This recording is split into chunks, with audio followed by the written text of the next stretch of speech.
নমস্কার বন্ধুরা, আর পাখিতে নদী ভিলেজ ফুটে সবাইকে স্বাগত। চলে এসেছি আজকে একটা সুন্দর রেসিপি নিয়ে। আজকে আমি পটল দিয়ে দু ধরনের রেসিপি করে দেখাবো। তো কীভাবে বানাচ্ছি রেসিপিটা, তো প্রথম থেকে শেষ অবধি ভিডিওটা দেখতে হবে।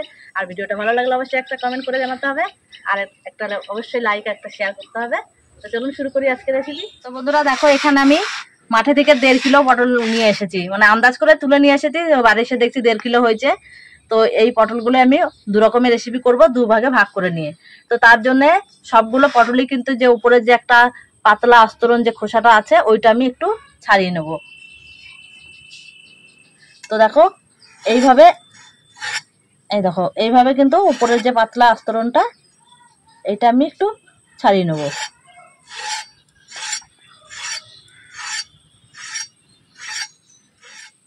দেখো খোসাটা আমি সুন্দর করে ছাড়িয়ে নিয়েছি। এবারে দুদিকের মুখগুলো আমি একটু করে কেটে বাদ দিয়ে দেবো। দেখো এইভাবে। এবারে মাঝখান থেকে এক টুকরো করে নেব, এরকম টুকরো করব। আবার এই টুকরোর মাঝখান থেকে আর একটা টুকরো করব।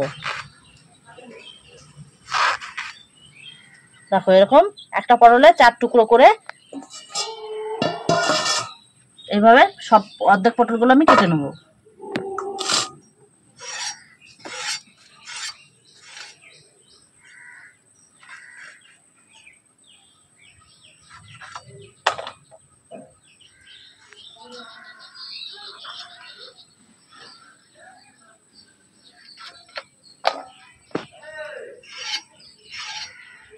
তো অর্ধেকটা পটল আমি এইভাবে কেটে নিয়েছি, আর অর্ধেকটা পটল আমি এইভাবে খোসা ছাড়িয়ে মুখ দুদিকের মুখটা কেটে আমি এইভাবে রেখেছি। এটা আমি পরে আবার কেটে নেব। আমি উনুনটা ধরিয়ে নিয়েছি। তো এবারে আমি কড়াইটা বসিয়ে দেবো। এবারে যে পটলটা আমি কেটে রেখেছিলাম সেই পটলটা আমি কড়াইতে দিয়ে দেবো। এর সাথে দিয়ে দেবো আমি 1 বাটির মতো জল। তো আমি ছোট বাটির 1 বাটি জল দেবো। এখানে বেশি জল দেওয়ার দরকার নেই, জাস্ট একটু আমি ভাপ দিয়ে নেবো। তো পটলটা আমার ভাপ দেওয়া হয়ে গেছে। দেখো আরেকটুকু জল দিয়ে, জলটাও ঝরে গেছে, পুরো শুকিয়ে নিয়েছে। তো এবার আমি তুলে নেবো এর মধ্যে।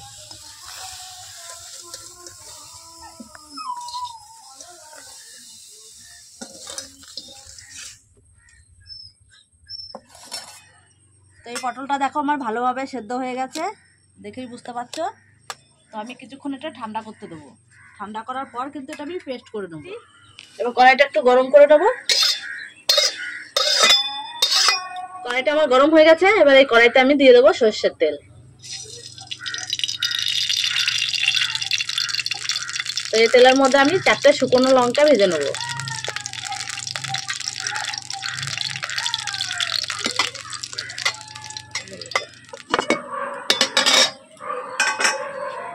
তো এই লঙ্কার তেলের মধ্যে দিয়ে দেবো কয়েক কোয়া রসুন।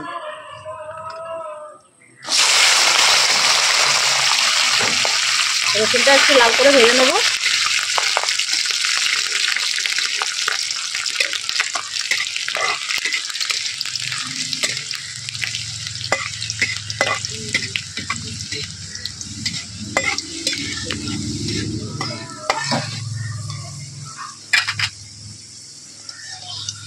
এবারে আমার রসুন আর লঙ্কাটা ভাজা হয়ে গেছে, তুলে নেবো।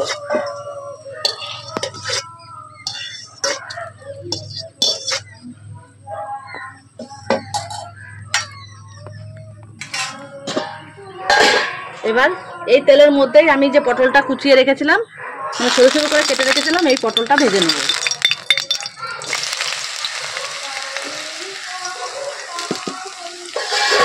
পটলটা কিন্তু একবারে ভাজবো না, আমি দুবার করে ভেজে নেবো।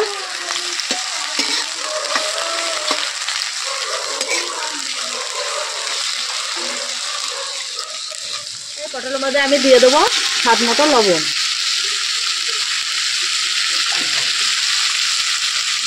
আর দেবো রঙের জন্য 1/2 চামচ হলুদ গুঁড়ো।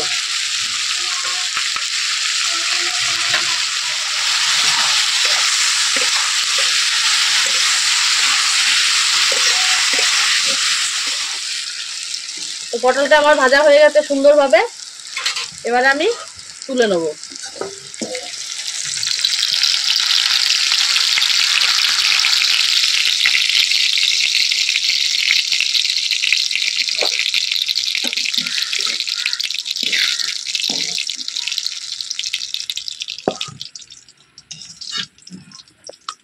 তেল গরম করে কড়াইতে আবার দিয়ে দেবো আমি দুটো শুকনো লঙ্কা। তো শুকনো লঙ্কা দুটো আমি একটু ছিঁড়ে দেবো।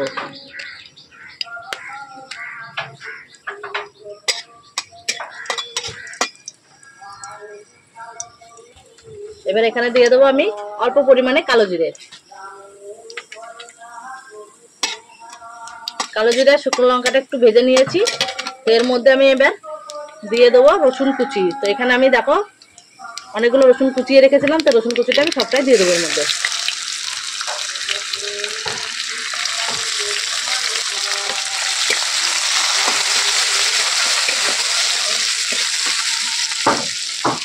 আর ঝালের জন্য আমি এখানে দুটো কাঁচা লঙ্কা কুচিয়ে রেখেছিলাম, ওটাও দিয়ে দেবো।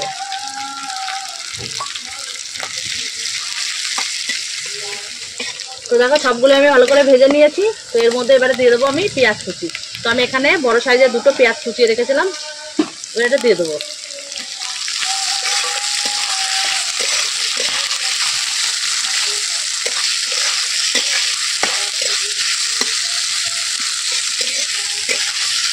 পেঁয়াজটা একটু ভালো করে আমি ভেজে নেবো। পেঁয়াজটা আমি একটু লাল করে ভেজে নিয়েছি। তো এর মধ্যে আমি কিছু গুঁড়ো মশলা অ্যাড করবো। তো প্রথমে এখানে আমি দিয়ে দেবো স্বাদ মতো লবণ, দিয়ে দেবো রঙের জন্য হলুদ গুঁড়ো, দিয়ে দেবো ধনে জিরের গুঁড়ো, দিয়ে দেবো একটু কাশ্মীরি লঙ্কার গুঁড়ো।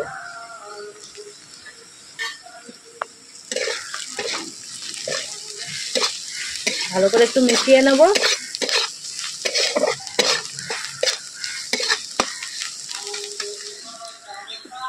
দিয়ে দেবো কটা ধনেপাতা কুচি।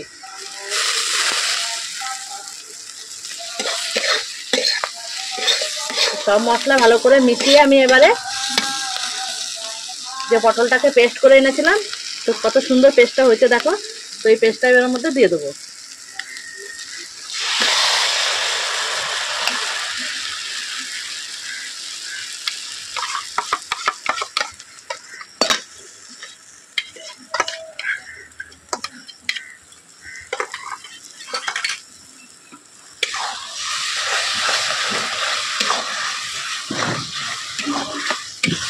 এটা আমি 5 মিনিটের মতো রান্না করে নেব।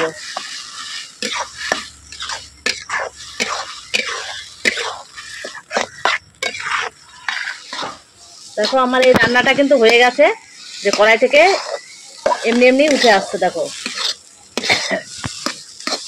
তো এবার আমি এটা নামিয়ে নেব।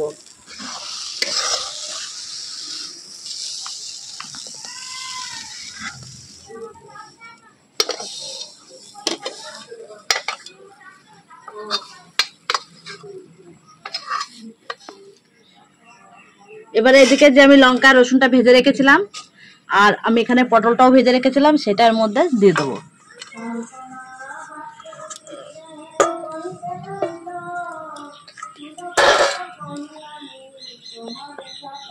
পরিমাণ মতো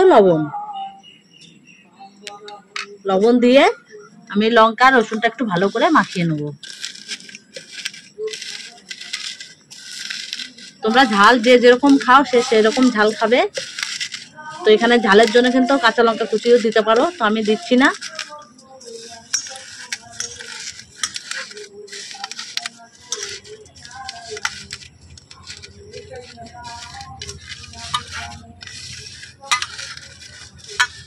তো আমি এখানে কিন্তু এখনই তেল ব্যবহার করব না।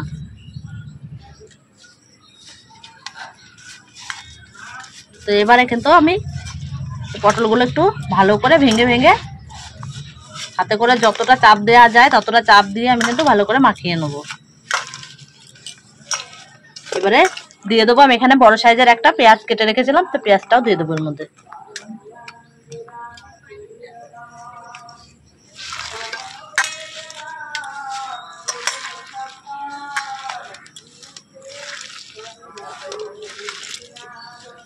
এইভাবে পটল ভর্তা করে গরম ভাতের সাথে যদি নিয়ে খাওয়া যায় আর কোনো তরকারির দরকার হবে না, এতটা টেস্ট হয়। তো একবার হলেও বাড়িতে তোমরা বানিয়ে খাবে। খেয়ে না খেয়ে দেখলে কিন্তু বুঝতেই পারবে না, না খেলে যখন খাবে তখন বুঝতে পারবে। আর খেয়ে কেমন লেগেছে আমাকে অবশ্যই কমেন্ট করে জানাবে। এই দুটো পটল ভর্তা রেসিপি এত সুস্বাদু হয়, তো না বানিয়ে খেলে কিন্তু তোমরা বুঝতেই পারবে না। একবার হলো বানিয়ে খাবে, তো এবার গরম ভাতের সাথে এক থালা ভাত কিন্তু খেয়ে নেওয়া যাবে।